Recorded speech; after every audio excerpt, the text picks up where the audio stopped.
Hello എല്ലാവർക്കും soccer 18ൻ്റെ പുതിയൊരു വീഡിയോയിലേക്ക് സ്വാഗതം. ഫുട്ബോൾ സംബന്ധമായ വാർത്തകൾക്കും അറിയിപ്പിനുമായി നമ്മുടെ ചാനൽ ഒന്ന് സബ്സ്ക്രൈബ് ചെയ്ത് വെച്ചേക്കുക.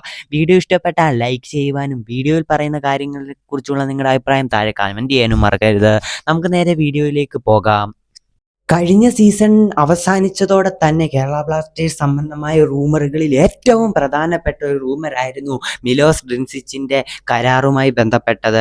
കേരള ബ്ലാസ്റ്റേഴ്സ് ഈ സീസണോടെ മിലോസ് ബ്രിൻസിച്ചുമായി വേർപിരിയാൻ സാധ്യതയുണ്ട് എന്ന് ഇപ്പോൾ ഇതാ കേരള ബ്ലാസ്റ്റേഴ്സിൻ്റെ ഭാഗത്തു നിന്നും ഒഫീഷ്യലായി താങ്ക് യു പോസ്റ്റർ വന്നു കഴിഞ്ഞു.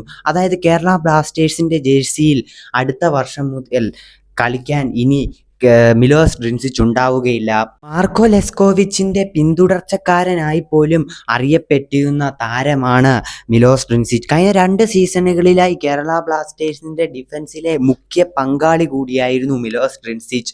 അദ്ദേഹത്തിൻ്റെ സ്പീഡിനെ കുറിച്ച് വരെ പല ആരോപണങ്ങളും വന്നിരുന്നു. എന്നാൽ ഈ വർഷവും ഇങ്ങനെ ഒഫീഷ്യലായി അത് പ്രഖ്യാപിച്ചിരിക്കുകയാണ്. ഫാൻസിൻ്റെ അടക്കം അടുത്തു നിന്ന് വന്നിരുന്നു. ഇപ്പോൾ കേരള ബ്ലാസ്റ്റേഴ്സ്